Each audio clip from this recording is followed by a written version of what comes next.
నమస్తే, welcome to our channel. నేను మిషాల్ని. కల్తీ నెయ్యికి సంబంధించి టీటీడీ మాజీ వైవి సుబ్బారెడ్డి పిఏ చిన్నప్పన్నకు ఏపీ హైకోర్టులో ఊరట దక్కలేదు. అయితే ఇక ఆ పరిణామాలు ఏ విధంగా ఉండబోతున్నాయో తెలుసుకోబోయే ముందు స్టూడియోలో ఉన్నారు senior journalist doctor Kanakadurga Vadlamani గారు ఉన్నారు. వారిని అడిగే విషయాన్ని తెలుసుకునే ప్రయత్నం చేద్దాం. నమస్కారం మేడం. నమస్తే అండి. మేడం, కల్తీ నెయ్యికి సంబంధించి ఇప్పుడు వైవి సుబ్బారెడ్డి పిఏ చిన్నప్పన్నకైతే ఇప్పుడు హైకోర్టులో అయితే ఎదురు దెబ్బ తగిలింది. అయితే ముఖ్యంగా ఇక ఏం జరగబోతుందంటే ఏం చెప్తారు మేడం? ఏం జరగబోతుంది? ఇప్పుడు అంత సీనియర్ లాయర్లను పెట్టుకుని వాదించినా కూడా సిబిఐ కోర్టు కూడా వాదించింది. సో ఇద్దరి వాదనలు విన్నాక సిబిఐ కోర్టు చెప్పేది సబబుగా అనిపించి ఆయనకి బెయిల్ ఇవ్వలేదు. అంటే చిన్నప్పని వాళ్ళ చాలా కీలకం. ఇప్పుడు మీకు తెలుసు 4,98,00,000 ఆయన అకౌంట్లోకి వచ్చింది. ఎలా వచ్చింది? ఆ 4,98,00,000లో ఆయన పాపం చాలా నిజాయితీగా 5 లక్షలే తన అకౌంట్లో పెట్టుకుని 4,93,00,000 ఎవరి అకౌంట్లోకి పంపించాడు. అంటే ఒక అకౌంట్కే పంపించాడా, వివిధ అకౌంట్లకి పంపించాడా? సుబ్బారెడ్డి కానా పంపించాడా? ఎందుకంటే సుబ్బారెడ్డి నా అకౌంట్ ఇవ్వనని చెప్పాడు నెంబరు, అది నా వ్యక్తిగతం అని. కానీ అలా కుదరదు కదా, తప్పు చేశాక అందరూ మనమైనా ఇచ్చి తీరాలి. కాబట్టి ఇవాళ చిన్నప్పన్న దగ్గర నుంచి ఎవరికి వెళ్ళాయి అనే విషయం తెలిస్తే మొత్తం కేసులో సగం సాల్వేషన్ వచ్చేస్తుంది. అందుకని ఇవాళ చిన్నప్పంది కోర్టు కొట్టేయడం అనేది చాలా సబబుగా అనిపించింది. మీకు ఇక్కడ ఒక విషయం మీరు గమనిస్తే కనుక అయితే కేసులన్నీ కూడా చాలా సజావుగా, అంటే ఎక్కడా కూడా ఎటువంటి సైడ్స్ తీసుకోకుండా, ఏకపక్షం కాకుండా చాలా నిజాయితీగా వ్యవహరిస్తున్నాయి. అట్లీస్ట్ ఒక 90% అనేది మనకి తెలుస్తుంది. అంటే ఇదివరకు వేరు, ఇప్పుడు వేరు. అది ఇప్పుడు ఏ కేసు కూడా అక్కడితో ఆగిపోవట్లా. కేసు జరుగుతోంది అట్లాగా. అంటే సిట్ తన పంతం చేస్తోంది, సిబిఐ తన పంతం చేస్తోంది, ఈడీ తన పంతం చేస్తోంది. ఎక్కడ ఏది కూడా విరామం ఉండట్లా. ఈ విరామం ఉండకపోవడంతో పాటు వాళ్ళు చెప్పేది సిబిఐ కోర్టు చెప్పినా, ఈడీ చెప్పినా కోర్టులు వింటున్నాయి. అంటే ఎక్కడ అవినీతి జరిగింది అనేది గుర్తించి వాళ్ళు బెయిల్ ఇవ్వట్లే. వాళ్ళ పిన్నెల్లి సోదరులు వెళ్ళి వాళ్ళు లొంగిపోవాల్సి వచ్చినా సుప్రీంకోర్టుకి ప్రతి ఒక్కడూ పరిగెట్టాడు. ఇంతకుముందు అన్ని కేసుల్లో అందరూ పరిగెట్టారు. ఈవెన్ కల్తీ మద్యం కావచ్చు, మరొకటి కావచ్చు. అందరూ సుప్రీంకోర్టుకి వెళ్ళాక సుప్రీంకోర్టు బెయిల్ ఇవ్వనప్పుడు అందరూ అరెస్ట్ అయ్యారు. అంటే ఇక్కడ మీకు ఎక్కడా కూడా పోలీసులు కానీ కోర్టులు కానీ తొందరపట్టాల. అరెస్ట్ల విషయంలో పోలీసులు అస్సలు తొందరపట్టాలే. ఓకే, మీరు ఎంత దూరం వెళ్తారో వెళ్ళండి, ఏం చేస్తారో చేసుకోండి, మీ ఇష్టం. మీరు జ్యుడిషియరీ ఏం చెప్తుందో దాని ప్రకారమే మేము ఉంటామని చెప్తున్నారు.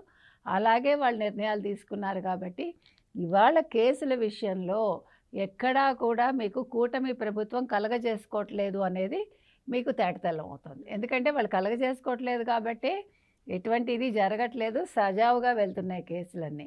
గతంలో లాగా కాదు, ఎవరిని మేనేజ్ చేయడాలు లేవు.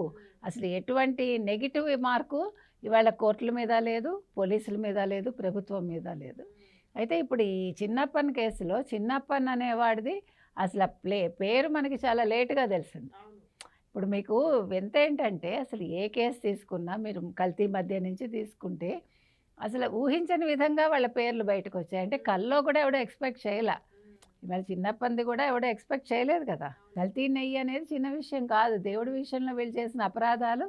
కల్తీ నెయ్యి అంటే అందరూ అనుకున్నారు, ఎవడూ నమ్మలా.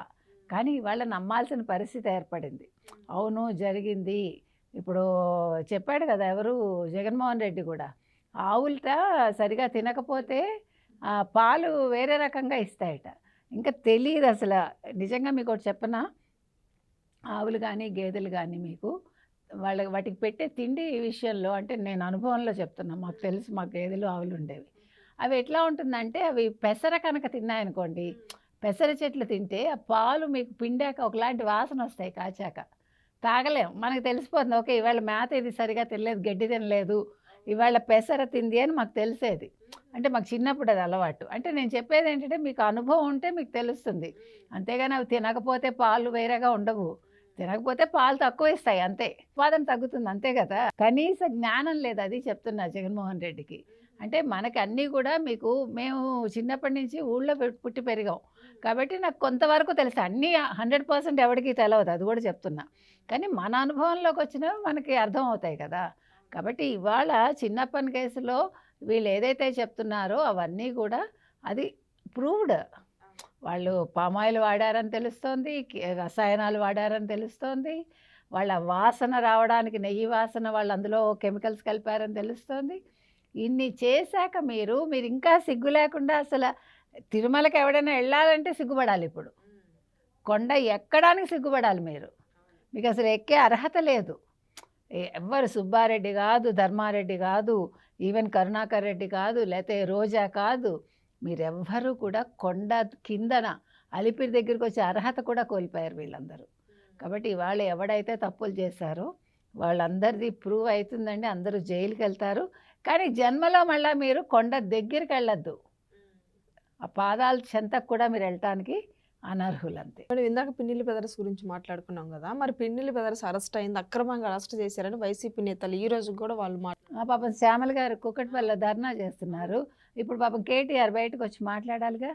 అదేంటమ్మా మీ విషయాలు మీ ఊళ్ళో చూసుకోవాలిగా, ఇక్కడ ధర్నాలు ఏంటని అనాలిగా. పాపం చంద్రబాబు నాయుడు గారి విషయంలో ఇక్కడ ధర్నాలు చేస్తుంటే మీ ధర్నాలని మీ రాష్ట్రంలో పెట్టుకోండి అన్నాడు కదా. మరి శ్యామల్ని ఎందుకు ఇక్కడ ఉంచాడు? వాళ్ళు బయటకు వచ్చి మాట్లాడాలి కదా. అయినా శ్యామలు ఎక్కడ చేయాలి? మాచర్లలో కదా చెయ్యాలి. వెళ్ళి ధర్నా ఎక్కడ చేయాలి? మాచర్లలో చెయ్యాలి. మరి అక్కడ చేయకుండా ఇక్కడ చేయడం ఏంటి? అర్థం కావట్లేదు మనకు. అంటే దమ్ము లేదా అక్కడికి వెళ్ళటానికి? లేదా తాడేపల్లిలో చేయాలంటే ప్రజలు తరిమి కొడతారని భయపడి ఇక్కడ కూర్చుందా? మనకు అర్థం కావట్లే. సో ఎవడేం చేసినా ఇవాళ ఒక్కొక్కడు నోరు మూసుకుని రాష్ట్రం వదిలి పరిగెట్టి బయటకు వస్తున్నారు. బయటకు వచ్చి ధర్నాలు చేసుకుంటున్నారు రాష్ట్రంలో చేసే దమ్ము లేక. కాబట్టి పిన్నెల్లి బ్రదర్స్ది అని అక్రమ అరెస్ట్ అని అంటున్నారు కదా, మీరు సుప్రీంకోర్టుకి వెళ్ళి చెప్పండి. అప్పుడు సుప్రీంకోర్టు ఏం తీర్పిస్తుందో మళ్ళీ చూద్దాం. Thank you madam.